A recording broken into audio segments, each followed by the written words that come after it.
Welcome back to WTS Live. Introducing the WRESTHINGS Brick Tee, made from 100% premium cotton, soft, durable, and ready for anything. Take a look at that artwork. Bold, powerful, and large, printed on both the front and the back. It's not just a tee, it's a statement. And let's talk details. WRESTHINGS woven label at the interior neck for that clean finish. Limited run, and they're moving fast. Don't wait. You know what they say. The price of the brick is going up. I'm Sam Blacks. Make sure you like, subscribe, and comment. Warning. The following views shared on this podcast are the unfiltered expressions of our vibrant personalities. We are here to dissect the pulse-pounding world of pro wrestling, from the epic battles inside the ring to the captivating storylines that keep us hooked.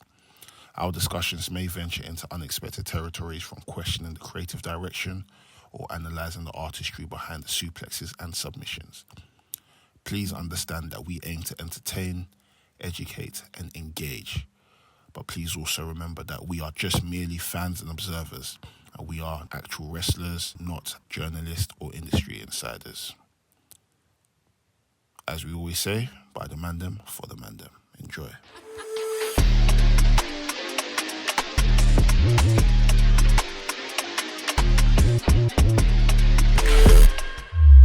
Did I just clock you're from Portsmouth? No, that's the other Hampshire wrestler, Jamie Hayter. I'm the other end of Hampshire, Fleet. Fleet? Yeah. Did we go union there? We went to Portsmouth. No, but what? Fleet is near where I was staying. Farnborough. Farnborough. Yeah. That's where some people stayed in Fleet. Farnborough, I think. Farnborough's like not too far from like Surrey, isn't it? Farnborough is like, so where Fleet is, it's kind of on the border of like Fleet, Hampshire, Berkshire, Surrey. Yeah. Fleet Services. Fleet, That's what we're generally known for. I used to work at Fleet. I used to work for the Forest at Fleet. Do you know that big Forest? Yeah. I used to work for it. I had a Do you know job. they nearly put Centre Parks there? Really? At one point they were going to put Centre Parks there, but I think there was going to be a confusion because it's technically called Elvertham Woods, and because there's already an Elverdon, it was going to be quite confusing. Oh, it's nice views. We worked in Farnborough last year. This guy just went to work. He didn't care where it was. Wait. Which one? The one that was near that uni. Where, what's it called? Farnborough Tech, Farnborough Sixth Form. They don't have a like uni there. They've got I think it's a college. Yeah, they've got a college there, yeah. Wasn't that near like Aldershot? No, Yeah, Farnborough's near Aldershot. Yeah. Oh, Yeah. okay, I remember. And what's it called? You got stuck in the thing, so you had to jump over the... Oh my days. Stuck in what? I did a jumping roll. He did it. He actually did roll. I said to him, you might as well come wrestling. Why are you rolling for? No, because I jumped. The jump was so like far away, innit? So I've jumped off like the tree. The tree's been cut. I've jumped off the tree, innit? I jumping off trees. Basically, we was working in like an You jumping off enclosed... trees? No, we're working in an enclosed like take a it away, state. man. So we had to inspect it just to make sure that when we're working there, everything's fine. So the entrance we've come in is now closed. So the only way that you can actually leave is by jumping over. So I jumped over and then he jumped over. But why did he have to roll? Because man, No, because the way he landed, anyways, he innit? done like it's in wrestling. Like when you see people do like a Jump from the you top. land jump from the top Yeah. rope. Yeah. Come on, man, you've trained. You before. trying to get No, me? but why are you The roll was good as well. I said to him, you might as well come wrestling train. That was a proper good shoulder roll. So Olali, fam. Sing come. Olali, is that your name? Yeah. Come on, man. I can't tell if we've started yet. I've been watching this thing recently. I know this is okay. This is my thing. No, I'm putting this now. Do you know I'm putting this now? What have you watched, Lloyd, this week segment? because it's the only podcast member. Exactly. So this week I was watching this crime documentary on BBC, and it's about like crime in Birmingham, but it's very, very, very, very, very. It's essentially within my spine. Like you see, there's CCTV footage of a guy about to rape a woman, but they show the CCTV footage of him camping in the pub. Plotting. Bro, it's scary. Scary. And I'm like, bro, how, like... But obviously they caught him in the end, and it's like, it was obviously the document, where they've captured it's proper mad and that, but like, it just sent shivers down my spine. I'm like, bro, what the hell is this, bro? What was it? BBC. BBC, yeah, it's on BBC. It's called Crime Scene something. I feel like Scared me, BBC, bro. when it comes to like crime documentaries and stuff, even Crime Watch, I feel like they're top notch. That's still a thing, Crime Watch. Yeah, Crime Watch still there, but they got Crime. They got enough. They got Crime Watch seen live Crime as well. Watch They got in Crime Watch years. live. Crime Watch live? So incoming crime, they just report on it. Like a YouTube stream or something. Basically, live stream of the It's like if crime being crime comes committed. in live, they report on it. And do people donate to like the chat and stuff? W's in the chat. No, but it's on TV. It's on TV. Oh, it's on TV. Yeah, Crime Crime Watch live. It's My like crime consumption is so purely from Netflix these days. Oh, I'm like, Netflix. I No, forget Netflix stuff are- outside of that exists. Yeah. Netflix. I tried to watch the Rupert Murdoch thing, but it was a bit boring, so I just clocked off. I'm sure it's gonna get better though. Oh, there's definitely a Murdochs. mix of quality. There's some where like you can tell they've dragged something out to 4 episodes that definitely could have been a Literally one. could have been Less. one, yeah. Yeah. Yeah, absolutely. But I did think that the Louis Theroux documentary should have been like The thing you're telling us about last week. yeah, it should have been. And Separate. yeah, I watched it the day after.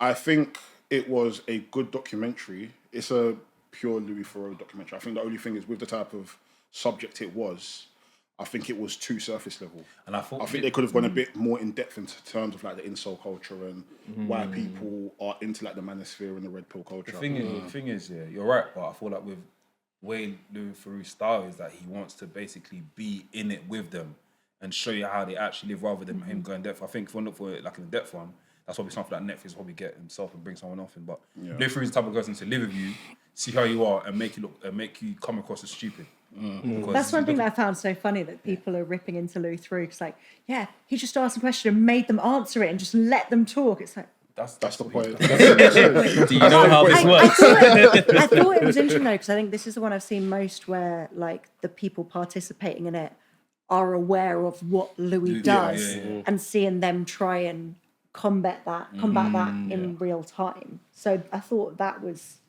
interesting, but I suppose that kind of stops how deep he can go. Because otherwise, like especially people who are that not socially aware, but like social media aware, they wouldn't even participate if he went that deep on it. That's true. If you want to go deep, I'll say you could get someone like one of these deep crime scene people, like people that do like crime scene type of stuff, because they can actually do research and go deep. But with Louis Theroux, you can tell when he was approaching people, people were like already online saying, "Oh, he's gonna dox you. He's gonna dox you." This is before they've even met him. So they already knew. It's like hate this. So I think he had to come on that sort of vibe where it's like, I'm trying to be your friend. But there was a part in it that made me laugh when he was speaking to the girl that was boxing the girls at Myron's thing, and Myron sent a text. And the girl was like, "Sorry, I can't speak anymore." You see this? He couldn't concentrate throughout the whole podcast. He was just there texting. His spirit was tampered, bro. It was funny, man. But yeah, watch that, and yeah, it really shook me up yesterday. Can't lie. I was walking in the street today, and I was thinking to myself, is everyone else here crazy? Honestly, bro. But yeah, if you get time, have watched, but don't watch it at night, I'll say. Have you guys watched anything? Watching anything as of recent? So one thing that I'm in the middle of watching at the minute is have any of you seen Age of Attraction? Yes, I started watching that the other day. Age of Attraction. Yeah. What's that? So this is like the Love is Blind thing. Yes. I'll be there. I'm just finishing Love is Blind. I'll be there soon. No, I finished. I'm like, put it in my to-do list. That's my level when it comes to like Netflix reality shows. Yeah, so Age of Attraction, they have a group of like 40 people at a retreat aged between 22 and 60.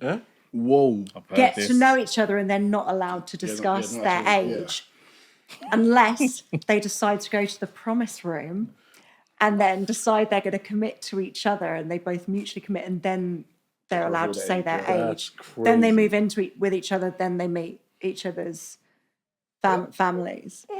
Crazy. That's a great concept. But yeah, and I mean, mute now if anyone's like gonna watch it, doesn't want to spoil it, but one of them is like a 26-year-old and it's 20.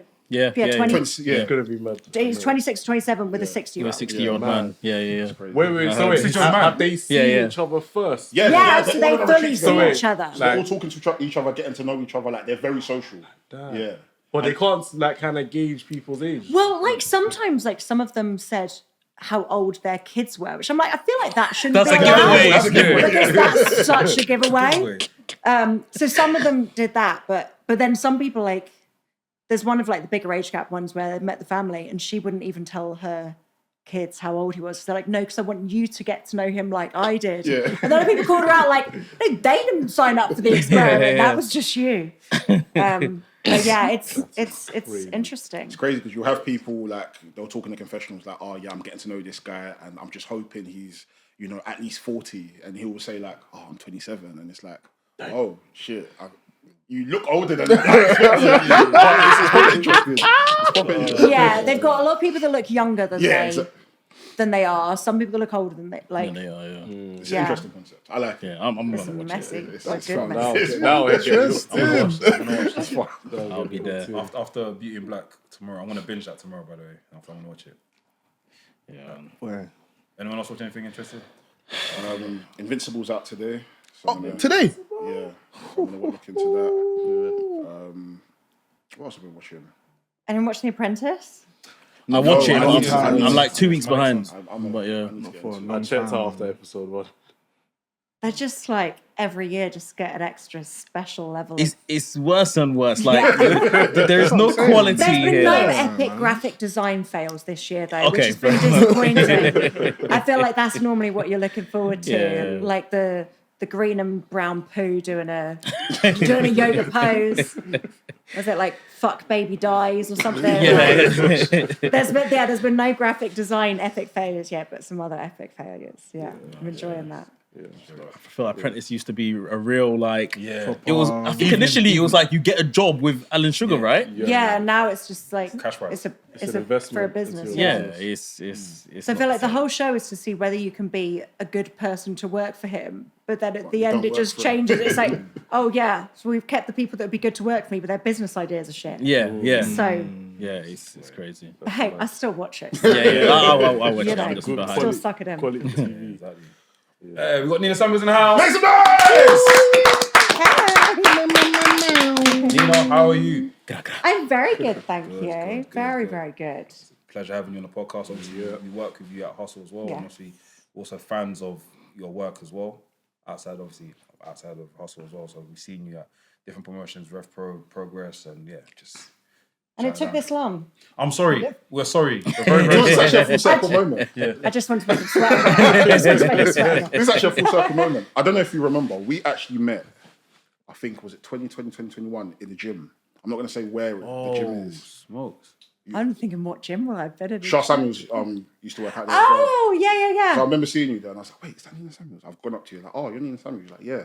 And I was like, oh, sick to get you on a podcast. She's like, yeah, you have to think I contact WWE. And I'm like, okay. I remember that. Oh, So that, yeah. yeah. All the formal things.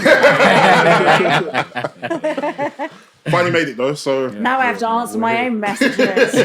Rubbish. Before you go, I want to give you your flowers quickly. Facts. We as a podcast have said it for months and said it for years. We think you're one of the best wrestlers. Like, forget women, men, best wrestlers in this country. In Europe. In Europe. Europe. Thank you. You can go Europe. big. You can go Europe. You can go out of the world, bro. Like, I think what you do is Out the world. Out the world. Like Mars. honestly, out of the world, bro. Honestly, what Mars Pro Wrestling. MPW. Sorry, I'll let you finish being nice. So I feel like what you do in ring and how you're able to like draw emotion from the crowd and do stuff with other wrestlers is just absolutely crazy, man. When we're commentating on the commentary desk all the time, I'm always at Sam, what is Nina Summers going to do today? What do you want to do? And I had that moment again at Wrestle. We were just talking off camera at Wrestle Queendom where he done a 450 and our brain just went. I'm like, she's gonna do it. She's done it. So I wish I put a camera backstage because apparently, like, all the girls in the locker room, like, lost their shit as well. I wish I put a reaction cam there. Yeah, there should have been. Yeah. Is there one film documentary? Oh, I would have been there. I mean, there was a lot of film and all sorts, but it's also a big place. They got cameras in every which corner. Yeah, that was fun. I'm not sure I'll be doing one of them again. I like to. Please, no, you got. Do you know what it is? Yeah. At least one more time in the colour factory. Yeah, At least one more time in the colour factory. Because you know, it's like one of those things where, like, if you watch back at, for example, Kurt Angle and Brock Lesnar, when Brock Lesnar done a shooting star press, even though he missed, it was like, oh my gosh, She's doing anything. done Yeah, it. you can't get people used to you seeing It you has to do be that one of like a stuff, shiny. you know? You got to drop it like. It's like I remember like coming up 18 months ago when we had a big Red Pro show at the Cover Box, and I did a moonsault to the outside. Got great footage of it. never did it again. Do it again. Why? Done, ticked it off. You can't get people used to seeing you doing all that true, stuff. it's true. You can't have them relying on you doing all that stuff, you know. So It's got to be novelty. whereas, you know, cheeky grab of the nostrils, you know, little smile. I can, you know, I can do that without breaking a sweat. You know? But yeah, no, have the odd little thing. Nice. So what's next? In the 619. So, do you know, I only actually hit a 450 for the first time without my feet touching the floor. I think probably the day before. Wow. I've been like, so I used to have a key to the resistance gallery during COVID. So I would, you know, just sometimes pop in and do a little sneaky train by myself. So during 2020, I'd just get a crash mat out and just practice stuff. So, so 450 was kind of something I'd started working on then, but it was, I'd get to like a 435. 435. 435, you know, the feet hit and then a fall, you know, it's about 435. And then I just kind of forgot about it for years because I was like, I think my main start's probably better. I'll work on that. And then as Wrestle Queendom was coming up, I was like, right, okay, big match. I normally pull out some big moves. Moonstart's normally my big move, but I don't even see much of Corey Zero from France, French art, yeah.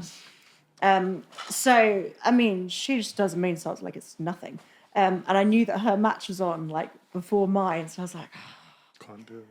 Yeah, I mean, I could, but like, I don't want to be, you know, I was like, I'll be nervous about it. Like, what if it's not as good? So I was like, well, I don't know, maybe. I remember years ago, I could kind of nearly do that. So literally a week before Queendom, I just started trying it again for the first time in like 6 years. Let me turn this 435 into a 450. Yeah. And then, Let me get there. The Tuesday, so by this point, like, five days before Queendom, I did my first one where like I actually landed pretty much flat. There was a slight skim, but I have to show you the video of it afterwards. It's just me with a tripod and I scream out loud because I terrify myself. Because like it's a weird thing. Like I know I can rotate, but it's something about the body that tells you don't want to dive face first onto the floor. Just an instinct. So first time I did it and and then I just freeze and go. Even though there's no one else in the room, and then I tried repeating it again, couldn't really. So I left it until the Saturday, and then I think I was like, cool, one, lovely, move on. But no, okay. So funny story of what actually spurred me on. So our match times, we had a rehearsal section at Playfight, and I was there all day because I coach a Playfight, so I was the resident person looking after the building as well as being there to do my match. So we had some time blocked off just to, you know, walk through some stuff for matches. And it wasn't technically my match time, no one was in the ring. So I was like, I'll just try doing some 435s, make them 440s, make them 445s. And I got so close and I was like, oh, no, I need to have a break from it now. My mind's not in it. Push the mat away. And Paul Robinson was there helping with one of the matches. And he was like, oh, no, hang on a sec. Just leave it there for a sec. Went and having probably not done one in about 5 years, just did the most picture perfect 450 splash. It was like, sorry, we'll put it away now. I was like, nah. And it just spurred me on. I was like, nah, I'm going to do one. And then I hit like one perfect one. I was like, cool, that's fine. Leave it till tomorrow now. And just before we went out, I was like, can I just like pause right when we get to that bit of the match? You just quickly go out, do one, spur me on so I get competitive. And then we'll do it again. But my thumb's not too happy about it. I got just a little fracture in the thumb from it. It's a thumb I've damaged before, but when I landed, I said to Tom Scarborough, referee, right away, I went, I broke my thumb, just because the adrenaline's going. And he's like, okay, buddy, you're like, what do you need? I was like, I think I'm okay. And then just carried on. Then when I got to the back afterwards, I was like, yeah, no, I've hurt my thumb.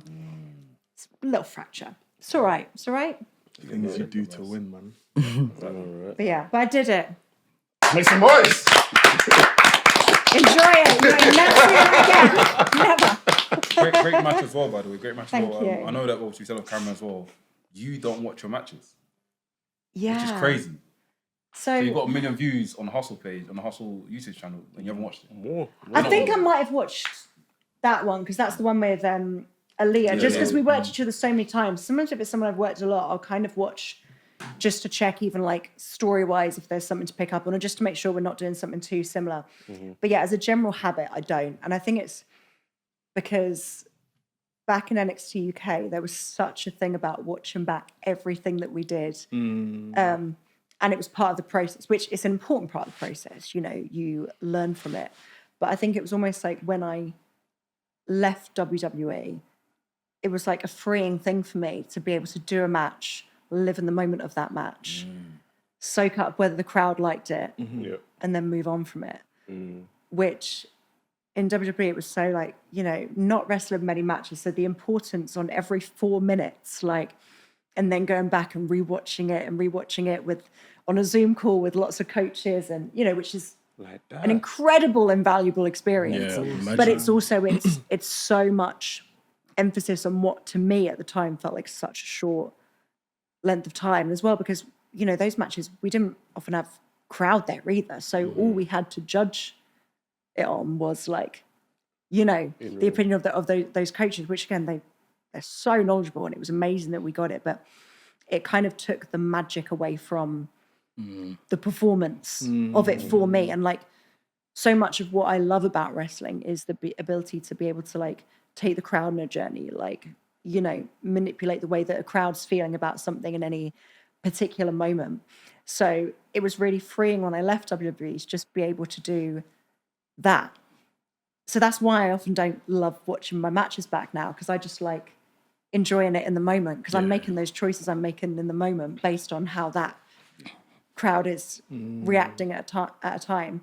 And every now and again I'll watch something back. I probably will watch the Willow match back because I was really happy with it. That was a great match. But yeah, so many matches I don't watch back, but it's because like it's so much more freeing for me that way, because then I just get to really enjoy the match in the moment, you know, and live for it that way, and just tell if the crowd had a good time. Yeah. Crowd had a good time, boy. Cliche question, but how did you actually get your start in wrestling? So I've got two older brothers. One's 10 years older than me, one's 12 years older than me. So I was the classic bump dummy for my brothers when I was younger. Yeah, I was a single parent household, so my brothers did a lot of babysitting. So a lot of times after school, it was just get the sofa cushions out, have wrestling on. But I remember I like sprained my brother's elbow when I was like 6 or 7 because I put him in a pedigree, and I don't have any concept of working light because it's very real to me. So I like fully wrenched his arm back. But yes, that's kind of how I got into it when I was younger. But the prospect of doing it didn't occur to me because I was like, oh, it's this mythical thing that happens over in America. Like my knowledge really was only WWE. Then as I got older, I started loving like wrestling autobiographies. There was a point where I think I will have read every single biography that was out published at one particular time. But so then I started finding out more and more about it. But I was always very much like, I wanted to be a dancer, singer, actress. That's like the route I went down. Worked in that industry for like 5 years. Then I had a bit of a traumatic experience on one of my contracts. So I moved back to London with my brother and just had, you know, I think I just turned 25, so we'll call it quarter-life crisis, whatever you want. But we're sort of, you know, second-guessing whether this was the industry for me. And one thing that I had always struggled with dance auditions was like, I was like a size 10 at the time, but that in wrestling, that in the dance industry may as well have been considered morbidly obese, you know? Jeez. So that was like, and, you know, if I was lucky enough to get on certain contracts, like there'd be things during my fittings like, all right, we'll have to add an extra panel here, or we'll have to put you in this costume, but we would really like it if you could get to this costume, and then a check-in with me to see if I'd got into it, and stuff like that. And I remember I just had Raw SmackDown on whichever it was that evening, watching it as I normally would. I think by this point I'd been to like 14 auditions in 11 days or something. Like, it's just a constant slog of like getting on the tube. I could do my eyelashes with one hand on the tube, just going to these auditions every day. And I saw, so it would have been the Bellas. I think it was around Total Divas time. So maybe even like Eva Marie, and that was round. I just remember looking at them and thinking like, well, they're like more my sort of size, but they look great. And like, they fit into that world. So I was like, I'm going to be a wrestler. So this weird quarter-life crisis moment that actually stemmed from a bit of a kind of like body image crisis actually ended up being something that really worked out. And as soon as I started it was like everything kind of made sense. Because when I was dancing, a lot of the time you have to tone yourself down to fit in the lineup. So while my like nice lines weren't as clean and my legs didn't go as high or whatever, like I would always almost be given too much with certain performance aspects and have to tone that down.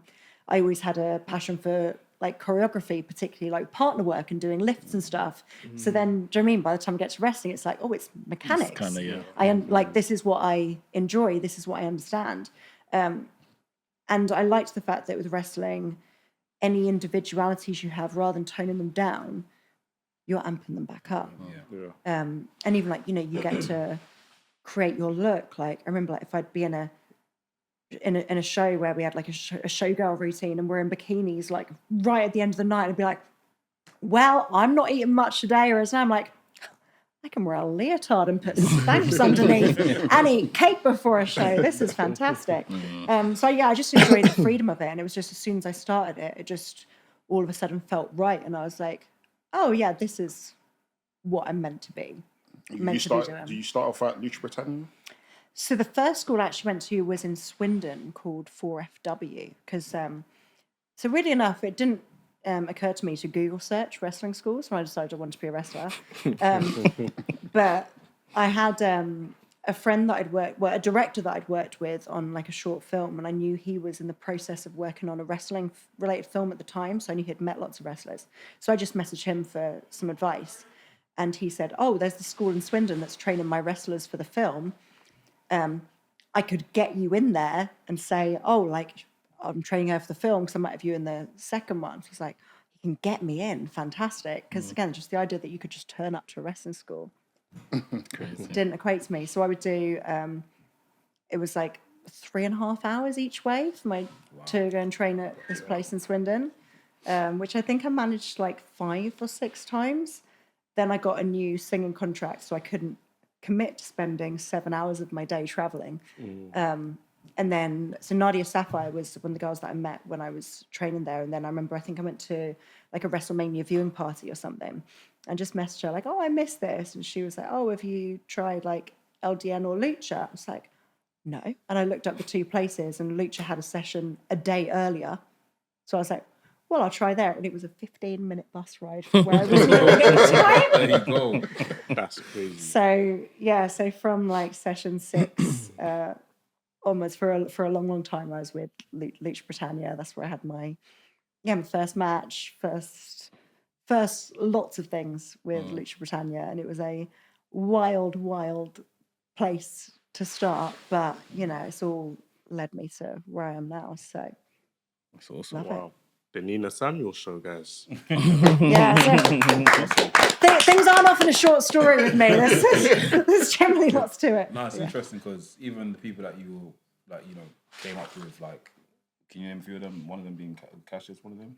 Yeah, so Cassius was there when I started. So Cassius started just before me.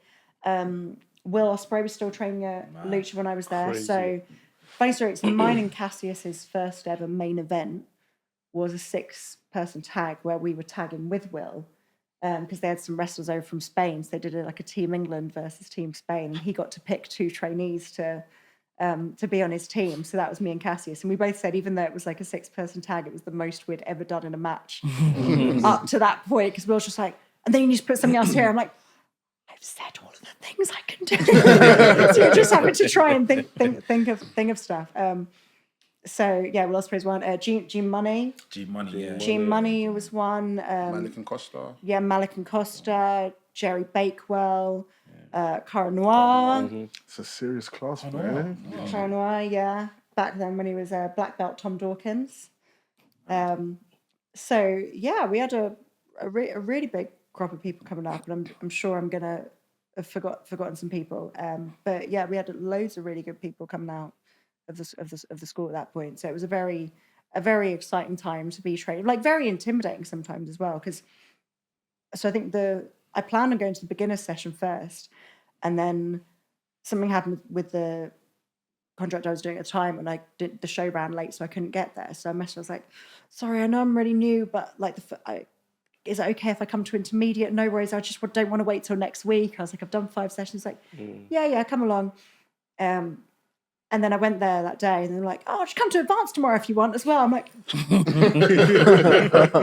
okay. So I was going like 4 times a week. I'd go to like the beginners, the intermediate, the advanced, and on like the Thursday there'd be like small group private sessions as well. So I just fully immersed in the deep end. I took the quarter-life crisis very seriously, and I fully committed. But I think that helped, because I think that's why I sort of able to, because I think I had my first match after 11 training sessions. So I was just like, yeah, sure.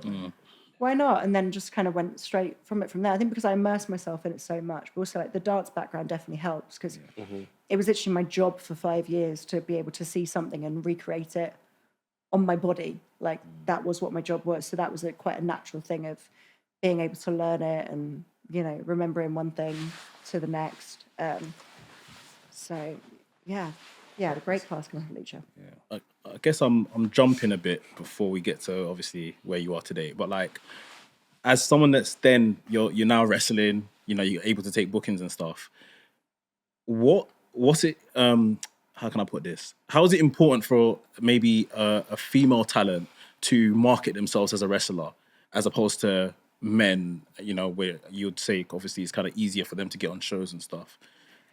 So I would say the opposite. I would say from my experience, and I think a lot of people would echo this, I think it's a lot easier now for women to get on shows, because so many times it's like a promotion's like, okay, we've had these 2 women wrestle each other. What are we going to do next? Ask one of them, who's someone else that you can work?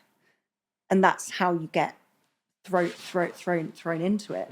So I think women get thrown into those scenarios much quicker, but whereas for a man, it might be harder to get that first in, but once you have an in with a promoter, you're likely going to be able to get booked in every show because you can just be moved around the card. Whereas for a woman, it's like you can impress one time, but then what are the chances you're going to be? Maybe you might be the women's match again the next show, but you won't be the show after that, because like some of them, you know, be rotating between their 3 regular women, you know, and it's almost like a round robin. So it's easier to get that first opportunity, but then you have to hustle a lot more once you're there, because you have to spread yourself out among promotions more. Like I drove when so that helped as well, because you know it's much easier to get booked in shows if you're driving, if you can drive, because that can get you booked in places. But honestly, I found more for me it was word of mouth. Like I wasn't actively messaging promoters, but it's more a case of, well, because there wasn't a massive amount of girls at Lucha Britannia at a time who were working out other shows. There were some that were just working Lucha Britannia shows, and they were very happy with that. But in terms of wrestling other shows, so if promoters would ask one of my guy friends, like, oh, have you got any women you can recommend? I would be the name that they would say. So that got me on a lot of shows. And I think word of mouth is so important. And this is why I think it's the importance as well of trying to be as much of a good person outside the ring as in the ring. Yeah. Because so much of how people get booked is on recommendations, like, oh, okay, well, we need to have someone for you to wrestle this match. Who can you recommend? Or, oh, we've got a space in a car from London. Who can you recommend? And like, I feel like a lot of the time wrestlers are more likely to recommend someone who is a decent wrestler but a lovely person than a great wrestler but a horrible human being. Yeah. You know? So I think that's a big important thing as well. It's just like always having that respect for everyone, everywhere that you go. And I think coming from dancing, that sort of etiquette, me and Rain used to have these conversations as well, how, because she came from a dance world, how certain etiquette things to us that are so normal would be like, damn, people don't know manners these days, do they? You know? But yeah, so I think that etiquette was naturally taught to me. So I think that helps as well. You know, I just try to always carry myself as a professional. But yeah, marketing wise, I'll be honest, I didn't do a massive amount. I mean, you can see some of my early promo pictures. They were absolutely shocking. I was on your Instagram. You go all the way to the end. All the way down. You go and find I didn't even know if I had Instagram back then. You know, like I've been doing this for a long time. Instagram then wasn't what it is now. But that's such a different thing now, right? So now I say to people like, you got to have, like, with your Instagram, your pin stuff has to be stuff that is a reflection of your brand. And even similar now, like now a promoter in the first instance probably wants to just see a highlight reel. Whereas back when I started, like, if you sent someone a highlight reel, it was like you were trying to hide something, and people only wanted to see That's interesting. full matches. Whereas now it's the case, someone probably initially will just want to see a little highlight reel, and if they like what they see, they'll be like, okay, I'll watch full match. But from a highlight reel, they can get a sense of who you are. So what it's you can such a do. different world now. And that's like one bit of advice I often give to, trainees and anyone who asks me. I'm like, get some kind of clip of a highlight reel, pin it to your Instagram. Because I said, that's generally how, like, I'll share. So if someone asks me for a recommendation, because if you think like an Instagram is a way where you can straight away send a snapshot of this is the sort of person someone someone is. And if someone's already got that, then it makes it much easier for me to send, like, oh, like, check this guy out, or check this girl out. So yeah, marketing now I think is so much more important than, well, it probably was important then, but it didn't feel as much that way to me now as I recognize. Yeah. As it feels much to me then as I recognize that it is now. Do you see how, like, the women's evolution has helped to kind of bring in loads more women now than, I guess, when you started as well?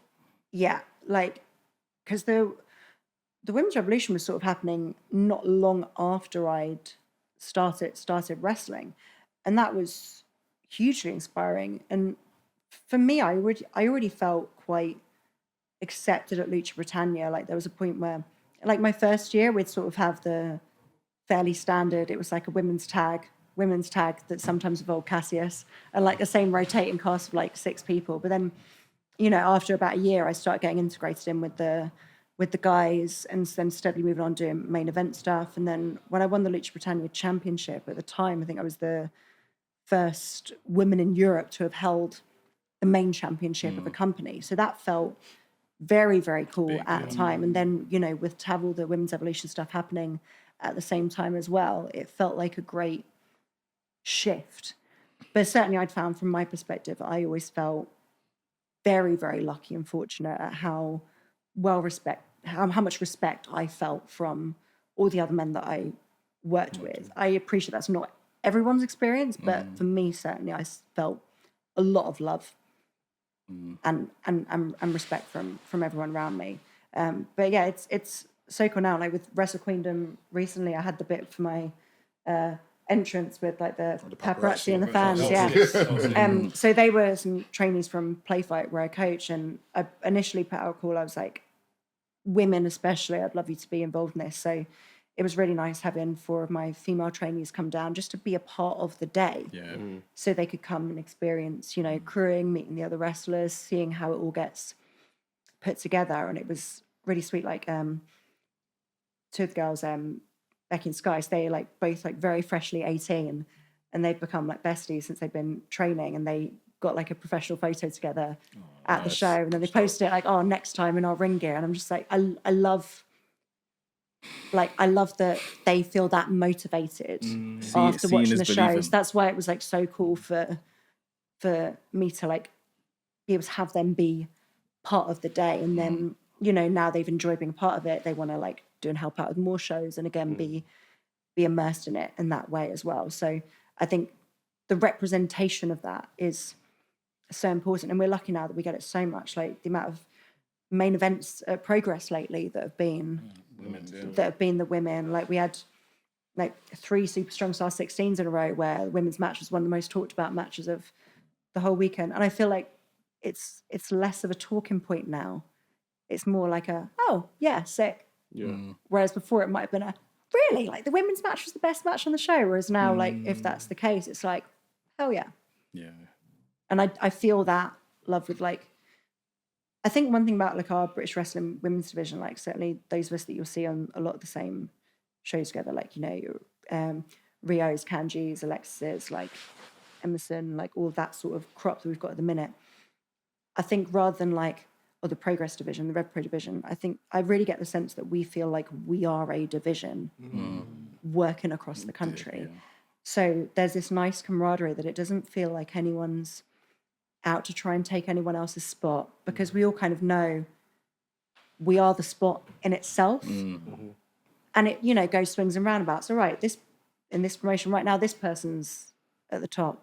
But then in this promotion, it's the other way around. So I think that takes away the unhealthy competitiveness out of it, because we all just want to work together to try and make sure, let's get the women being the match that is most talked about in this show. And I think that's what provides such that healthy atmosphere between us, but it also spurs us on to be that much better.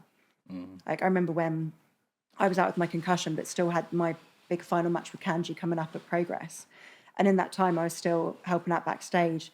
And I watched their main event, Kanji, Rio, and Ray, and then Kanji and Rio do a match. And every time I'd be like intimidated by how good it is. But like, okay, right, well, what am I going to be able to do to try and top that, like in a good way? Do you know what I mean? Like taking that motivation in a positive way. And that's the vibe I get when we're all watching each other, which is nice. So people are watching it like wanting to really enjoy it rather than being like, oh no, they've done that. Like, do you know what I mean? Like, so yeah, we've got an amazing crop of women right now, and I'm so happy that, and that's why I like, you know, female trainees being around that, so they can see that that's the vibe and see what happens when you all treat each other with such respect. A couple of hustle shows ago, you did the Nina Samuel show, but it was a battle royale, gauntlet. Sorry. Obviously, it was very nice to see you get your flowers and see you receive a title as well. What was it like as an experience to wrestle all those wrestlers on one night? Oh It was tiring, right? Yeah. So, like, one of my jobs outside of wrestling, I teach spin, which has been a godsend for my cardio, because I've got to like be going full pelt, doing lights, music, talking at the same time. So that's been a godsend for the cardio. But that match was way longer than I thought it was going to be. I remember before, because that's when I had Samuel St. Daniels with me outside the ring, and right before he said, "Oh, shall I take this out?" And it was like a Lucasade Sport bottle. I was like, "Yeah, sure, it's pink, it matches, why not?" I'm so glad he did, because that functionally, for me, having a little sip between matches, I was like, "Oh my god, he said that." It was a lot. It was a lot of fun, and like everyone that I wrestled in those matches, like meant something to me, like in a different way.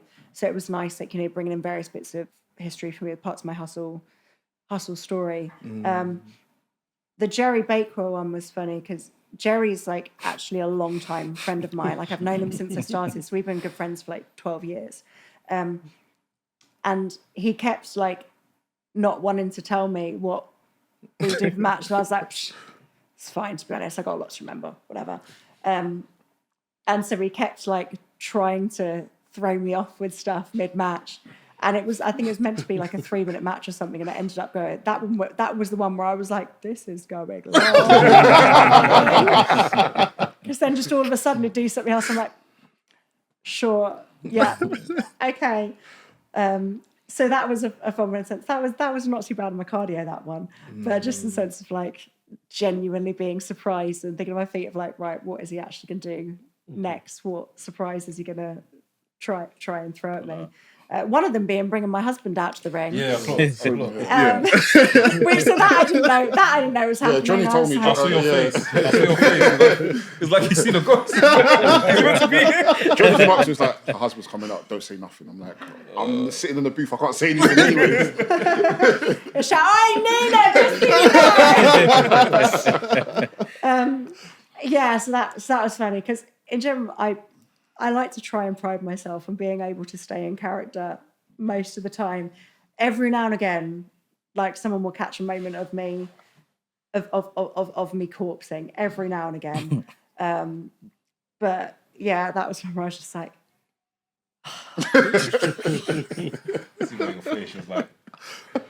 okay, this is what we're doing here. He was having the time of his life as well. He was.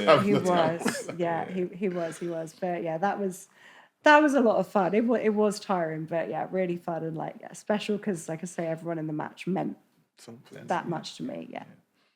How did you initially come up with your character? Like, what were the steps to get into being the Nina Samuels that we see today? So for so many years, I had no character at all. I was just wore pink, was happy to be there. And then when I started working heel at Eve, it was War Pink was a bitch. Character. I didn't have much sense of what character was. I was just sort of feeling it out as I went. And then it was when I got to WWE that I realized, okay, I need to have a bit more of a plan. Because one thing that I would get a lot, which used to kill me, because she was one of my best friends, was I'd get like the Ginny Light or budget Ginny, like comparisons, which would kill me because she was one of my really good friends. And because I think naturally, because she was such a good friend, but she was always like slightly further ahead of me, you know, there was that slight healthy jealousy there. So I'm like, oh, that's the worst person you could compare me to because she's my friend. So I had to try and think of ways to make myself stand out. And initially, my first thoughts were someone that I was always really entertained by was The Miz. Like around about that time was when him and Dolph Ziggler had their Intercontinental 2016 title feud. Yeah, and I just remember like that was the most invested I'd been in that title for so long, and I loved what they were doing with it. And Miz was very much playing up on the Hollywood character then. So literally my first baseline for it was like, okay, be like a female Miz, but theatrical, because that was more, musical theatre was more my roots versus film. So that was the base of it. And then I would just steadily build it over time. So one of the writers that we had at NXT UK was Glenn, who used to work with Progress as well. And because he used to work in musical theatre, so I ran a lot of stuff by him, because he loved talking about wrestling characters anyway, but also it's something very much in his wheelhouse, because I was essentially building a character that was, you know, horrible people from the musical theatre world that we had both run into those times.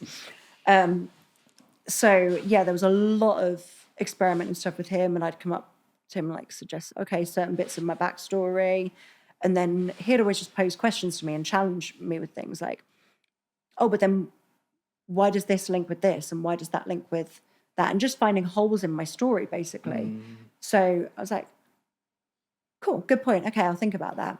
And I do that a lot with my trainees now when they're coming up with characters. Like, I'll encourage them to ask each other questions as well. Like, okay, well, do you have any questions based on what this person's saying about their character? Because everyone hears things slightly differently.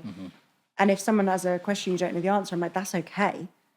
Because now you know, okay, that's something I need to figure out. And in your way that you figure that out is how you get to know your character more. So it just steadily evolved more and more over time. And I feel like I still find ways that it evolves a bit as you go, because different characters bring out different sides of you. Like when I was in Progress, my first big feud was against Alexis Falcon, and there it was very much I was the more dominant one for the majority of the story. I was the puppeteer. So there it's like, this is how my character is when she's toying with someone, when she's in control. And then my next storyline that I went to afterwards was with Rio, where she was more dominating me. And then it was fun to explore that other side of my character. Like, okay, well, what happens when I'm the one more on the back foot? Like, then my character goes to that more desperation side. And what does that look like? And that slightly more unhinged side versus the more composed side. So that was fun. Even if I look at, you know, different championship reigns, I tried to have them be a bit different in each place. So Rise was one place where I was a champion, which is like a very over 18s crazy deathmatch show. And there I'd always wear my sparkliest pink outfit, and I was the anti-deathmatch person. So there it'd be much more like amping up the character and being a lot more of a chicken shit and a lot more of a whisk with stuff. Whereas, like, you know, I could be a bit more sadistic in other places. So, you know, trying to find ways that I can still stay true to the character, but have it fit and be something different for each audience where they're watching. So they still feel like they're getting Nina Samuels, but they're getting to see a different journey that fits and makes sense. And that's been a really fun part of, like, you know, coming back and explaining the character more in the indies, because I get to, like, have those creative discussions with promoters and stuff and figure out, oh, where can we take this? Or, oh, what would be my response if this happens? And, you know, and use that knowledge stuff I built out to help it try and bring stuff out for other people as well. So other people can get something out of our storyline and find another layer to their character as well. I've always thought you've had a good character. Like from when I first started seeing you on NXT UK, because I feel like not many people got as much mic time as you. You're doing a lot of the stuff like backstage and you know all of that kind of stuff. And I felt like, I say this respectfully, I feel like generally at a time like everyone was just a good wrestler in Britain, and it's just like we weren't kind of pulling out the characters sort of thing. And so when obviously NXT came along, and you know you guys were on there, like yeah, you were someone that were often on the mic, and does that help that you just like, all right, here's the mic, you know, we're recording, we're live, and then you just have to get it done. Yeah, oh, that was such a good experience. So it kind of, it was a weird way that we got into it. So initially the idea came about when Radzi who was our backstage interviewer prior to COVID. Yeah. So there was going to be a taping that he was going to have to miss because of, you know, some other commitments. So me and Glenn had the idea of like, oh, could we even build up like a mini feud between me and Radzi so that when he's away, I do his job for that taping. Because we thought that could be something interesting. And that was the first sort of idea for me doing those interview segments came. And then I think because of the timing of COVID, we never got to a point where that was going to happen. But the idea was still floating there. And then during COVID, me and Jim Small were talking about the idea of it being like a sit-down Nina Samuels show segment. But then, I don't know, separately, Noam Dar and Shawn Michaels have been having conversations about him doing a talk show segment, and you can tell who wins in that scenario. But at the time, I was like, oh, that's like exactly what I want to do. But in hindsight, I'm like, I think it actually worked better because I like how it did come about. And then, yeah, eventually we just came back to the idea of it because almost out of a bit of genuine frustration. So I've been used fairly consistently. And then there was a point where I was due to go into a storyline with Piper Niven. She got a super, super quick last minute call up to Raw, like in the space of between one taping happening and the other. So I'd been plotted out to work with her for this whole taping. All of a sudden she wasn't there, but all of the other women had already been put in different storylines. If you go back and find it somewhere, there's an NXT UK promo where I call out Piper Niven in a promo because they forgot to cut it out. Oh, no. Because we filmed it, they're like, oh yeah, we're not going to be able So to. waiting for her, basically. And yeah, they were like, oh, they were like, oh, we'll just have to. I said, oh, do you want me to refilm it for someone else? They were like, oh no, we'll just cut it. And then they forgot to cut it. So there's a promo where I call out Piper Niven and then nothing ever happens about it. So I just disappear off TV for a while. So yeah, I was off TV for a while because all the other women were already engaged in other storylines. And then it's sometimes a thing where like you can kind of get forgotten about if you're not in the mix. So then all of a sudden it was like the next step, oh, I'm not in this either because, you know, they'd started all the storylines there. So it was like this one unfortunate thing kind of took me off the tracks. And then that's when the discussion of the Nina Samuels show came up again.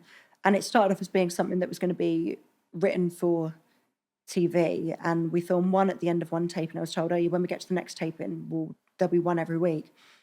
Got to the next taping, there was not one every week. I think there may have been one written in, possibly two. So I thought to myself, well, what I'll do is the episodes where it's not written on TV, I'll just do my own one and put it on social media. Like I asked them, is that okay? And they said yes. And then it just kind of blew up. Like the first one that I did was with Sam Grabwell. And we filmed it, and then she had to air that night. So we uploaded it that night, and it got like 12,000 views fairly quickly. So straight away, the next day when I came to do the others, people had seen what it's about. I'm like, oh, okay, cool. Yeah, we're on board. So, you know, I'll always be grateful to Sam for that because he was very up for it, not really knowing what it would be and fully committed to it. So then it meant everyone else could see, oh, okay, this is the vibe.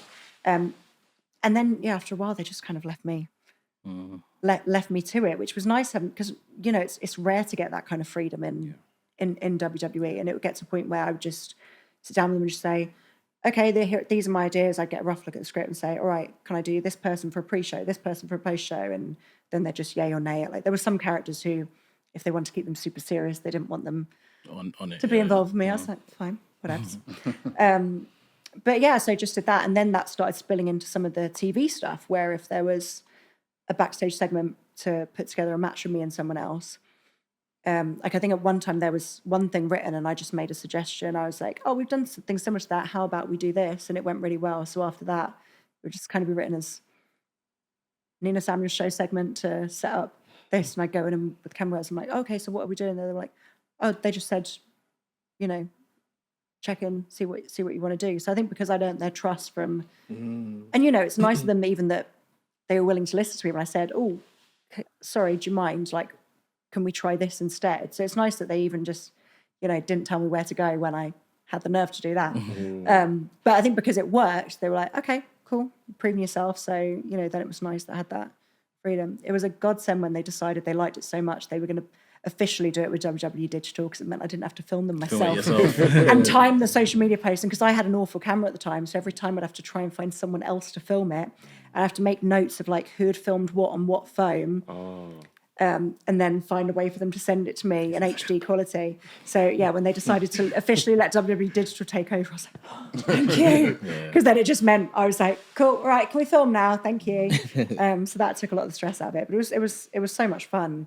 It's weird because it goes to show, like, there was a time when I think I was off TV for 8 weeks.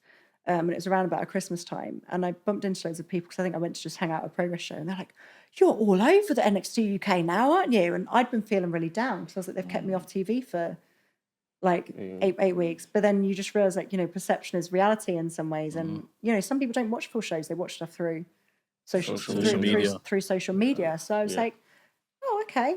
But then when I left NXT UK, I was keen to put it to bed because I was very proud of it. But I was like, I don't want to be known as for this, and I've missed wrestling, so I was desperate to wrestle more. But they're like, "Oh, but you're so good at this now," and I'm like, "Yeah, but I love wrestling."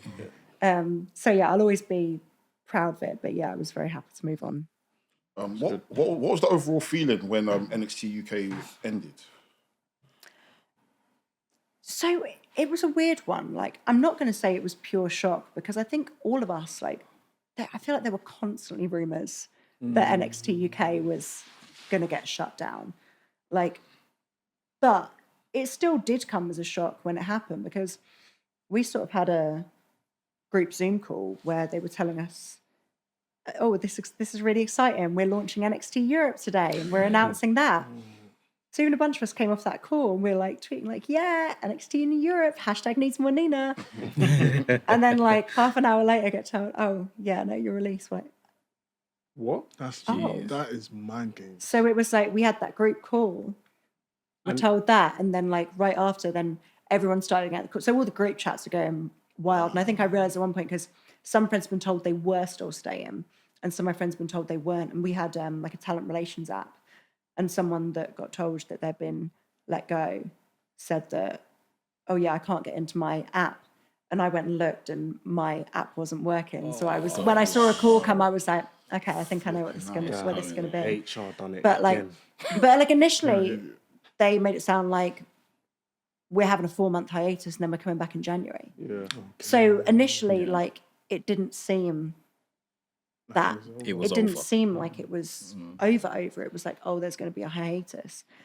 And I genuinely think at the time they fully had intentions to do it. Like, they were steadily training up some coaches as well, flying coaches over to America so that we could, like, you know, fully launch it. But then just the TKO merger happened, and, you know, when any merger happens, businesses get completely relooked at. So yeah, I think they did genuinely have those intentions for it. But I remember, so when I got the call, it was at Hustle Show. So we had the I group, remember. yeah, so we had the group Zoom call about NXT Europe at the Hustle Show. Then we each had our calls at the Hustle Show. So I had a match like a couple of hours after finding out I'd been released. Like, I still, if I find the footage of it as a match with Rain, I'm like, I look like a steak because I couldn't keep makeup on my face. I was trying to do my makeup and no makeup would stay on my face. But I think it really helped me in a way because, like, straight away I had that chip on my shoulder to go out, and it was like when I went out for that entrance, it was like an out of body experience, like still reeling off the emotions of it, but just with something to prove and work with Rain. It was still super new at the time, but still incredible. So I actually think it really helped because it gave me this like hope and this new sense of purpose. Like, well, I just went out there and I could have a great match even when I'm feeling horrendous, and you know, I didn't have to run by my match like what I was doing with anyone, you know, like, and there's that freedom to it because, you know, NXT, I mean, obviously they have a job, they have to know certain things we're doing for cameras and things, but You know, it even goes back to what I said about not watching my matches back. There's suddenly that bit of freedom of like, I can just go and enjoy and be present in a moment and wrestle and enjoy this. So I think that really helped. It helped that I think as soon as we'd done the announcement, then I went back after the match and my inbox had a bunch of messages asking when I was free for bookings. And then a week later, I got a message from Mako, like saying she wanted to offer me something going to Japan. So I think that really helped and I won the Riot Cabaret Women's Championship 5 days later. So I think it helped for me that I was able to sort of, because I'd still stayed very in tune with the indies throughout my whole time in NXT UK, even if it was just helping out backstage when we weren't allowed to do the shows.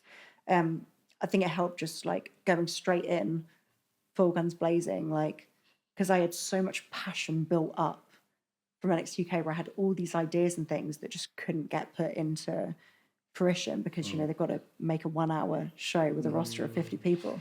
So I had all these ideas, so much stuff, like, so that helped me because I could just channel that focus. And I think I said to myself at the time, I was like, I'm not going to worry about getting another job yet. I'm just going to try really commit into the indies for 4 months and then I'll see and I'll make a decision. And then I stayed only having an income from wrestling after that for about 3-4 years. And when I got another job, it was my decision because I decided I want to rest. I want to rest my body a bit, and I want to start being able to think about what life is without wrestling, because wrestling was my everything.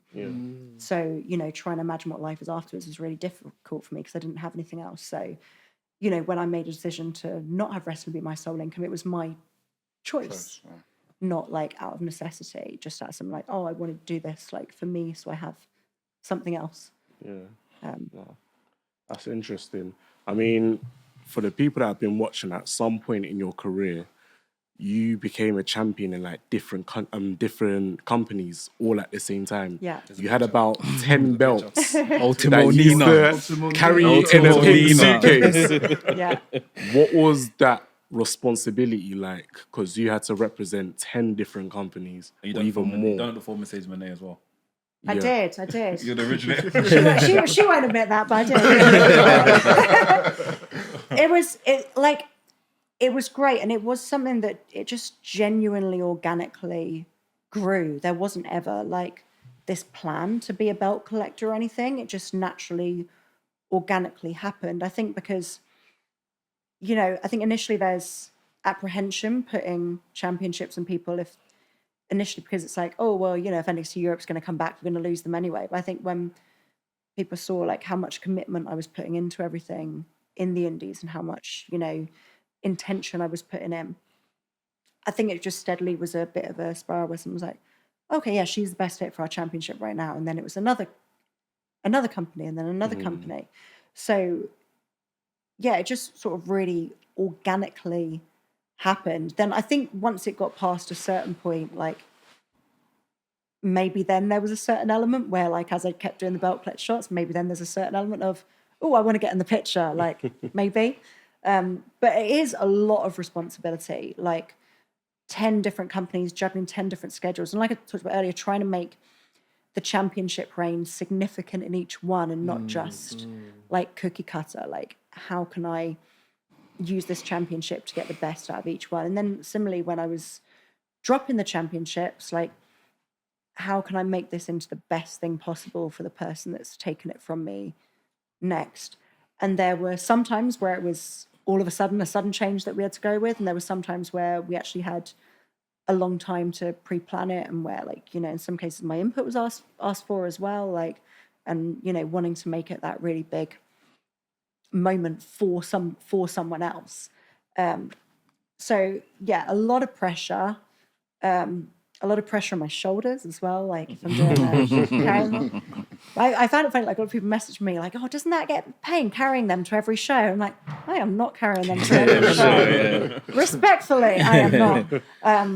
Like, when people do their entries with like 2 or 3, it's like, yeah, but like 10 is a lot. Yeah, like, crazy. It was sick to see you come out with them at Progress. Yeah, that was yeah. So I did it at Progress. I've done it at Eve before. Generally somewhere where I could drive to. Because they weigh like 20 kilos was the combined weight of all That's a suitcase. of all 10. Yeah, for a suitcase, yeah. Yeah. So even like, you know, trying to take them on flights and stuff. When I went to like a Mania weekend, I was like, well, I can only take couple, and one had to go in in a rucksack, and it's the logistics of it is a pain as well. But 20 kilos collectively was all 10. So it's a huge pressure, but I really enjoyed it, and it's a very cool thing to be able to say, you matched Ultimate Dragon's record. It's been broken now, alas, but I'm like, that moment will live forever that moment will live forever in time. I can always be the first woman that got to 10. So yeah, I'm really proud of it, and I hope I managed to do all the titles justice. Randomly, I was watching a clip the other day about this podcast, and they and they were speaking about NXT UK. So the question I want to pose to you is, what killed British indie wrestling? Was it NXT UK? Was it who was it?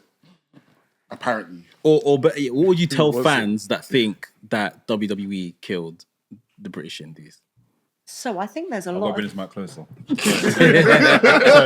I think there's a lot to it. I think COVID had a massive impact. Yeah. And COVID speaking out at the same time, that had a massive impact. Certain people just lost trust with the scene because of things they read online, some true, some not true, but a lot of people lost that trust in the British wrestling scene from that.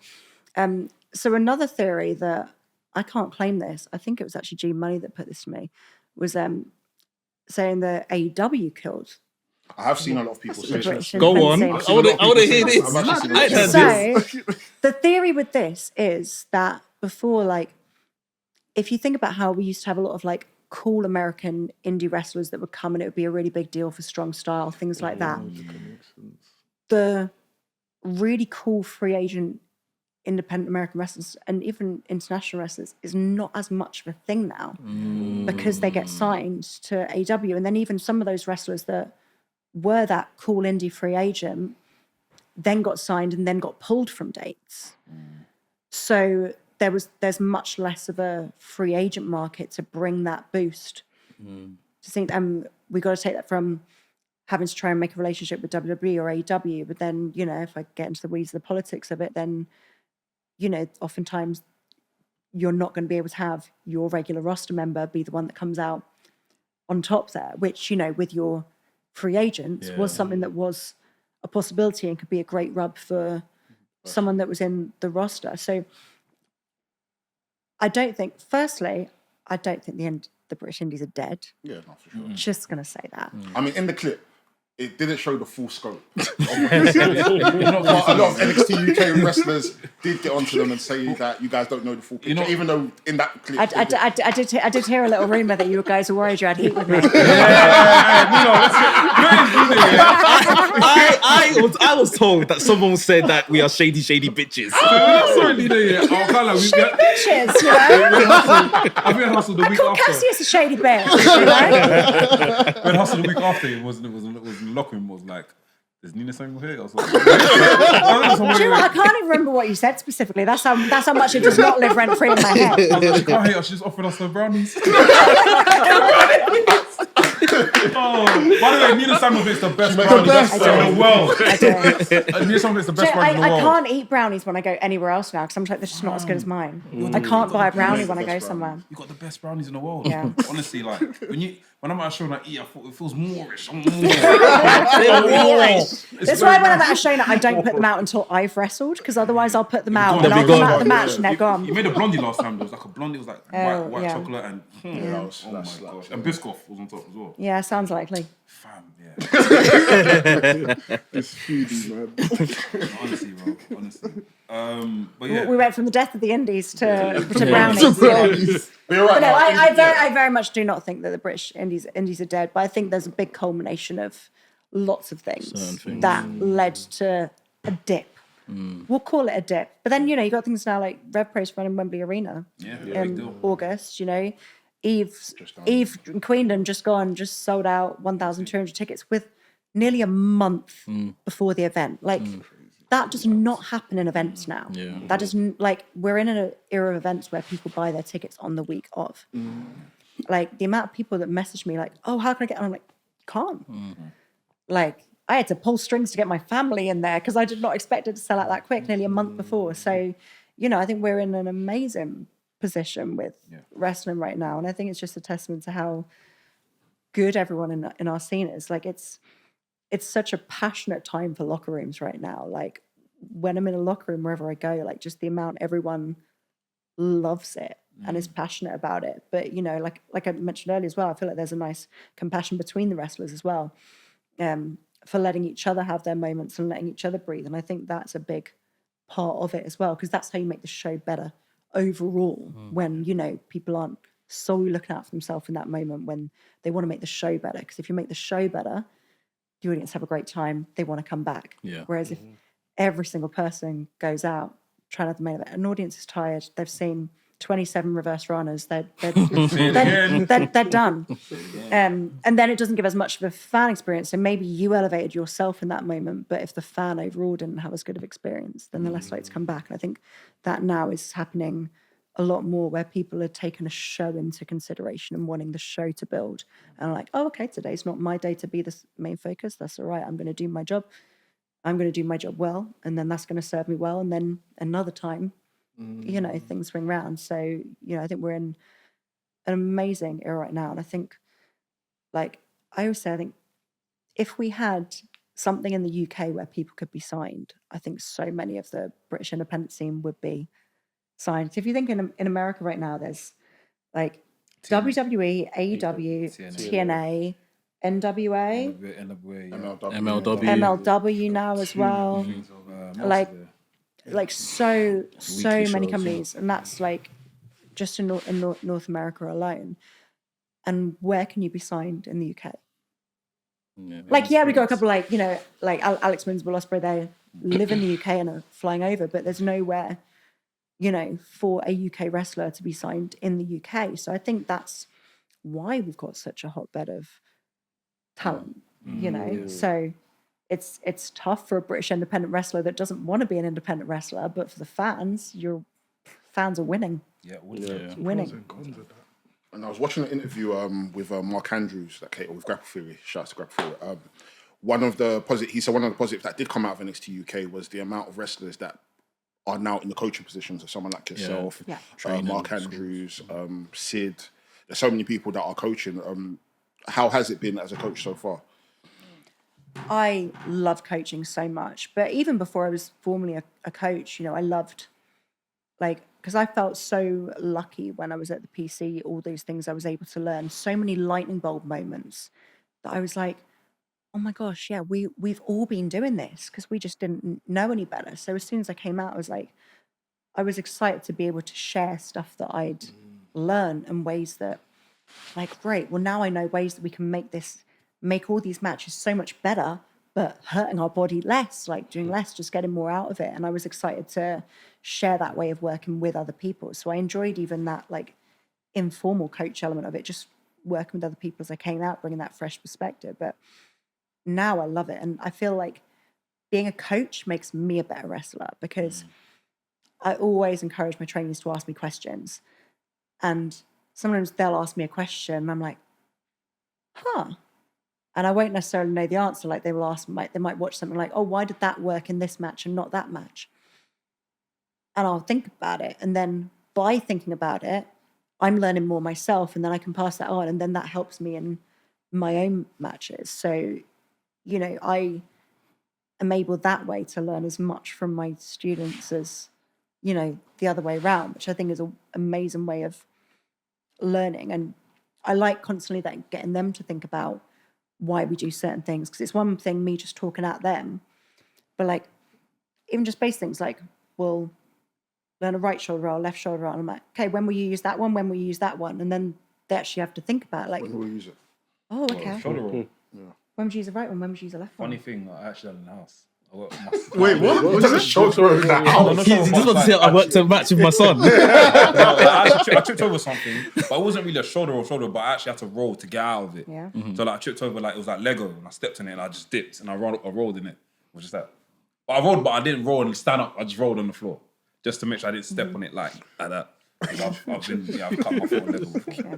Don't worry, you don't have to answer my pop quiz right now. I was about to say, it's not the answer to Nina's question. I'm just giving it as an example, just making you sweat is the theme of today. But like, do you know what I mean, even just bringing that up, because then I think the more you do those things as you go, they're not learning things in isolation and then getting to moves. Like they're having, like when they're doing a certain role, they're having a particular move in their head that might equate to that movement. And then again, it just makes it that much more interactive as you go. But yeah, I love coaching so much. I love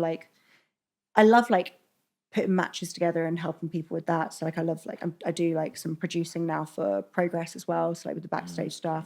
And I love doing that, like talking through the cameras, trying to make sure that like someone's vision of a match, the way they describe it to me, is captured with the cameras as well. So even like, oh, there's this really important moment, I need to make sure that I've got you ready for a facial expression here, or like, oh, we're about to do something where like a barefoot Cara Noir is going to have his foot stomped. Like, all right, I need to make sure there's feet in shot here. Do you know what I mean? Things like that.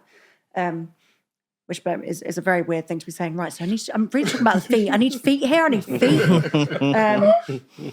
But yeah, like I love that side of it. So like now it's because I've got such a passion for storytelling in the ring, and now I love like being able to be involved in other people's stories as well and get a feel for the way their brains work. And if there's just like little nuggets I can give them to, you know, tell it a bit better, then I love that.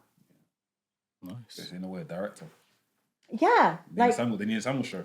In it, literally. There you go. How can up and coming wrestlers get better at putting matches together? Like, what tips would you give them? So much of it just comes down to practice, but sometimes what can be a good thing is just like watching a match that you love. And if you've watched it already and you're like, cool, I've watched it as a fan, great. Then watch and dissect it a bit. Like dissect how they've put it together. Like, and like I used to love like watching, like, can I see where they're talking to each other? Can I see if I feel like, oh, here's where they've added something in, or here's where, oh, they've listened to that and they've added that in. Like, I like being able to watch and pull back the curtain on something. I think as long as you can still be a fan, so that's what I say, like, if you know there's a match that someone loves, you've watched it as a fan, you love that. Now try and love it in a different way by getting through the bones of it and figuring out, oh, how have they got that reaction? Like watching certain people, if you hear that the crowd all of a sudden really came up for something, and be like, oh, let me skip back. What did they do leading into that? Like, oh, did they look at the crowd a particular way at that moment? Like, oh, how did we get that drama? You know, like be a student of the game for it. But so much of it does come from doing it in person. So, you know, I'll try and experiment different things because it'll be different for every person, you know? Like they'll react differently to one person's facial expression, to the other person's facial expressions, etc. What is a mannerism that works well for someone, you might try it and be like, oh, that's awkward.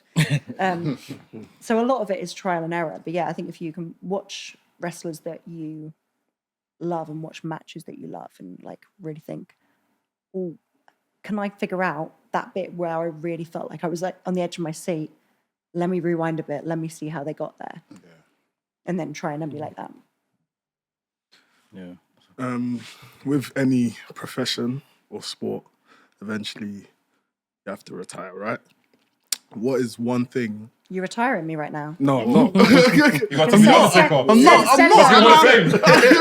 Hall of Fame. Of course, one day you will have to. What's one thing that you'll look back on and say, yeah, you know what, I'm glad I achieved that?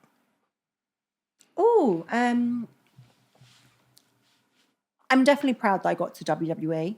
Like, my run in WWE didn't go how I dreamed it would, but I'm still proud that I got there. And I'm proud that, like, you know, I still have people talking to me about the stuff that I did there. And, like, the amount of people that said, like, the Nina Samuel Show stuff was some of the highlights of what they saw. The fact that I was able to, you know, kind of build my own legacy of something outside of the show. I'm always going to be really, really proud of that. Match-wise, so even though I haven't watched it, I'm very proud of when me and Alexis did the Clock Strike Midnight match at Progress a few years back, because I just feel like I'm proud of what we managed to capture, for the fact that years later people still come up to me and talk to me about it. So much work went into it, into making the story right, and figuring out how to get the best of it. So I'm really proud of that one. Even like there was a match I had with Sapphire Reed last year. It was like at Eve. It was a fight to the finish, which at Eve traditionally means a bunch of weapons. And we had a long, long story, but literally the show before us, like the month before, there'd been this 8-woman weapons tag match where they were going through like multiple tables, tacks on tables. Everyone was bleeding. And I was like, we're going into a singles match. But I was like, look, we're not going to out-gore it. We're just not going to. But like, we've got such the benefit that our story's been going for like 18 months. So it was really about like trying to get as much out of as little as possible. We had no blood.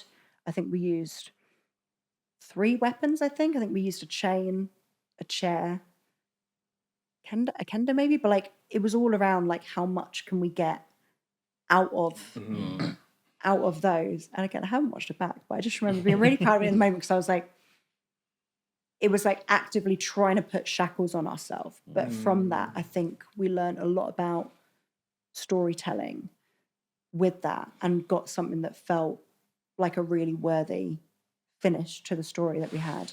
And I was on Mako Satomura's retirement show. Yeah. Like that blows my mind. Like someone who is such a legend as her, not only can I call her like a real genuine friend, but the fact that I got to go out there just for one show, but all the way out there to do the one show, be part of the semi-main event right before her match, like that's a show that will be part of history. Yeah. You know, I know like some people do multiple retirement shows. Like I feel it in my soul. That's not going to be Mako. Like knowing her, how I know her, that's it. Like she very much like holds herself to her word with that sense. Like the whole time I've known her, like she'll never say something unless she means it. So the fact that I got to be a part of that and just like, you know, the friendship that I had built with Mako was so special to me because what she did for me after NXT UK was so important because, you know, NXT UK finishing was a hit for my confidence, you know.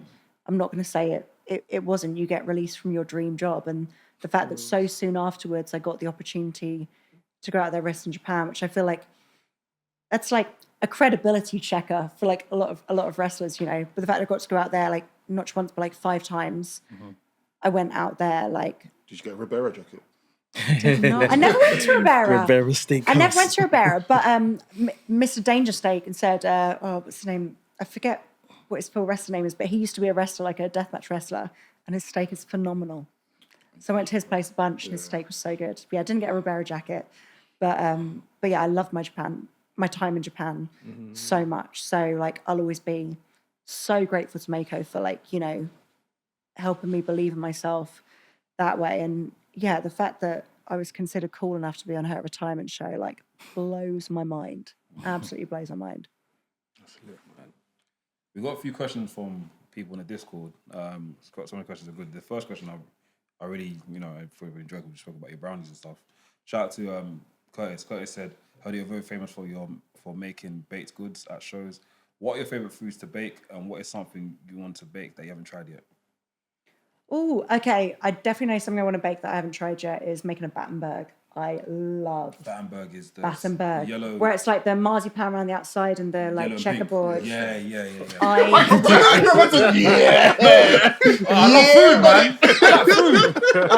love Battenberg. My mother-in-law makes an incredible Battenberg. Every time I go over there, she's made 2 Battenbergs, one for me to eat there and one for me to take home. Sometimes if family come over, like you're not Nina. You're not invited either. If any of the family come over from Ireland, they've had to shoehorn space in their carry-on because she's insisted that they bring over a Battenberg for me. I've got like the special kit for it as well because I think they did on British Bake Off one time. They did a Battenberg episode. I was like, put it on my Christmas list, and I've just never got around to it. I like the comfort. April Of, 2nd. I like the comfort of baking things that I know I can bake with my eyes shut. Yeah. So yeah, blondies and brownies. I love baking because I'm very comfortable with them. It's not too much mental effort for me. And I they're can very just comforting as well. very comforting. Very comforting. Yeah. So during lockdown, I like experimented with baking a lot more, but now I like to do baking to de-stress now. So like. I haven't tried any new recipes for a while. The closest I get to trying a new recipe is like what toppings I put on off, and it's just what is in my cupboard. Like I made a batch this afternoon, and it's like some white chocolate chips, only white sugar, which I normally don't do because I didn't have any brown sugar. So I was like, sure, why not? And a mix of half crushed custard creams, half crushed Biscoffs. It's like, that's what I had in. I'm like, it's what I had in my cupboard, so I'm literally just shoving it all in I there. have to fill this off. I don't want to see my sugar levels rise. I'll eat that. His elbow fan. Yeah, so I just see what's in my cupboard and just shove it in there, you know.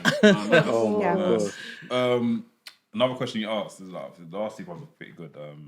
He said, if you have 3 celebrities on the Nina Samuels show for a talk segment, who would they be, and what would you want to talk with them about? Okay, I'm a big Drag Race fan. Love Drag Race. Cool. So yeah. But I'm going to RuPaul's the obvious one. My favorite drag queen is a drag queen called Bianca Del Rio. She's like an insult comic. So her specialty is just an insulting people. I went to see her in stand up. And she was great. And I remember there was such a missed opportunity when she was promoting her stand-up tour in London. It was when I was with WWE, and I tried to speak to their media team to be like, have me do a Nina Samuels show with her, and she'll just like read me to filth, as the Queens would say, but yeah, insult the shit out of me. And they never picked it up. And I was like, oh my God, for the crossover fans. Like, there's a lot of Drag Race wrestling crossover fans. I can imagine. I was like, the crossover fans would have lost their shit at that, and I'm so devastated that didn't happen. So, yeah, let me go with Bianca Del Rio. What else should I go with? Okay, so I've always been a big Friends fan, and he did really well on British Bake Off, so let's do a nice crossover. So let's go David Schwimmer. Okay. Let's go David Schwimmer on there because he's a baker and he was on Friends. He's probably one of my favourite characters in Friends. I love me some dinosaurs. Little guilty pleasure. Jurassic Park is a comfort film for me. So if I said Bianca Del Rio, David Schwimmer, let's The dinosaur do. from Jurassic Park. The dinosaur. I don't feel like I get the best conversation out of those. Is the thing. With short hands. Do they have to be alive? They don't lie. Okay, let me go with Chester from Linkin Park. Massive Linkin Park fan. And I never got to see them when Chester was in the group. I've seen them since then, but I used to love them. I remember like when I had the Meteora album, in the booklet, there was like a little blurb about each song about how they came to like write the song. Nice. And I was obsessed with that album when I was younger, so I loved reading that. So I would have loved to like pick his brain. Do you still have it? The physical About copy? Maybe in a box in my mum's house somewhere. Yeah, God, that's a weird dinner party, isn't it? Bianca Del Rio, David Schwimmer, and Chester. Yeah, sure, let's go with that. He asked, next last question he asked is, what would happen if you were put in a faction with Shah Samuels, Samuel St. Daniels, given the obvious commonality of your names? Well, I mean, I've already been paired with Samuel St. Daniels which was before. good. That was a great intro, by the way. Yeah. Do you know what? I'm sad that me and Shah have never done anything together in wrestling, because I think the world of Shah, we get on so well. We did film a Nina Samuels show together. I think 2 times. I think we filmed Nina Samuels shows together, and they were always really fun. Like I worked with him like at Riot Cabaret. He works behind the scenes, so I worked with him a bunch there. And obviously we do a lot of Rev Pro shows together. So, I don't know if the world's ready for a double Samuels connection, but I feel like we kind of need it somewhere. I don't know how it would look, but I don't know how Shah and Samuel St. Daniels' reaction looks. I don't feel like they'd be friends. They're at different ends of the spectrum. They're very, very different ends of the spectrum. It could be like one's West London, one's East London. Yeah. But I'd like to see it. But yeah, I've never like worked like in the ring, like with Shah, and I would love to see how that would look. I think that would be really fun because I think Shah's great. What will we name the faction?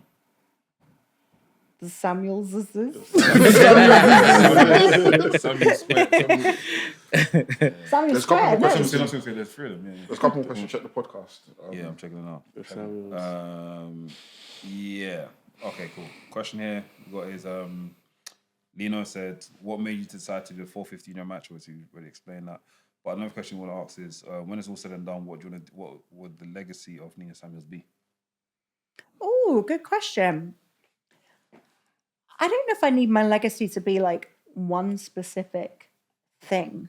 I've always wanted to feel like the scene is better off for me being in it. Like that's always what I've tried to project, like in the ring as well as outside the ring. Like, you know, I always want any locker room I'm in to be a great locker room, you know. I love to bake, I love to bring the good vibes, you know, like for it just to be like a nice atmosphere. And same in the ring, like, you know, from someone working with me's perspective, I want to be someone that people enjoy working with, and for fans I want to be someone that people enjoy watching for the in-ring stuff and for like the journey of the stories they're going on, you know. So yeah, not much of a specific legacy, just like I think I said, like, when one person asked me something about a goal like a few years ago, I said I wanted to be like, if someone was to ask like who was like the best female wrestler in the country, I wanted to at least make sure that you couldn't have the conversation without me being mentioned. And I feel like I've kind of got to a point where it would be very difficult. Like, I'm not saying I am the best women's wrestler. Because everyone's got... No. Nina Samuels, say you are. Let's get things straight. You, like, come on. But I think everyone's got their different flavors and different sorts of things that they like. I think but everyone likes pink. Everyone likes pink. Everyone likes pink. Yeah, I think I just want it to be like, you know, impossible to have the conversation without mentioning my name. Like, you know, so that's why I've always just, tried to put my best into everything that I'm doing, whether that's behind the scenes, specifically for my opponent and for the fans, just making sure, you know, that I'm giving my absolute best to everything, and that, you know, like if someone works with me in some kind of storyline, I would love to think that they're left better off from it. Are there any more dream matches? Do you have any dream matches? Mercedes Moné singles match has never happened somehow. Tony. So that's one. I think Athena is incredible. She is. Love Athena.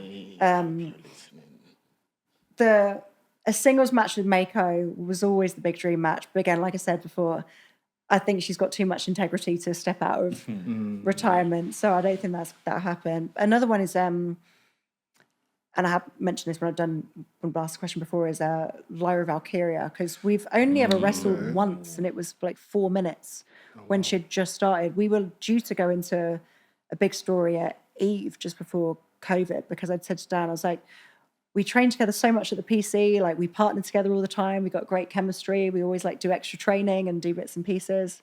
So I think we worked great together. So it was something that was due to happen and then just didn't. And then, you know, partway through her time in NXT UK, she tore her ACL. So that was her for a while. And then she moved to America. So, you know, that's another one where I'm like, I just, like where we both are now, like I think we would have been able to do great with more time back then, but where we are both now, I think I would love to wrestle. I think she's so good. She's amazing.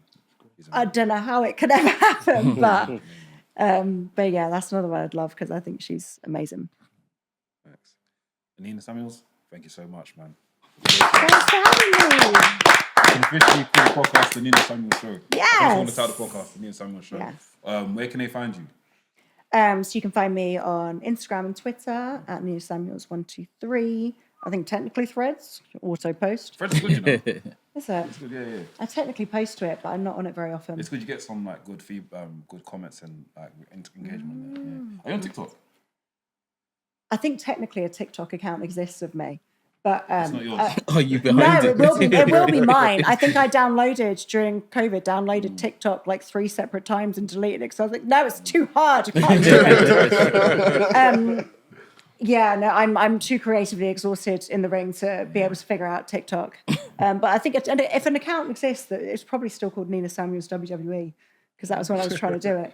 Then it is me, but I just don't post stuff it. But yeah, Instagram and Twitter, main places. Nice. Thank you very much, Nina Samuels, once again. Guys, quick announcements. A few videos went out today. We've got an interview with Cedric Alexander. Go check that out. Hustle, 2nd of April. Make sure you guys get your tickets in the bio as well. These two lads are wearing the lovely t-shirts right here, WRESTHINGS t-shirts. Make sure you guys go grab a t-shirt. Nina Samuels will get you next show. Anything else, guys? I think that's it. I think that's everything. There's a collaboration event, Basement Grooves. Huh? Collaboration event, Basement Grooves. Oh yeah, Basement Grooves. We've got 29th of March, and then the following week we're doing Coco Cure with Explore and Vice from Barcelona. Grab your tickets, should be fun. Hustle tickets in the bio. More content, more Nina Samuels, So more much everything, content.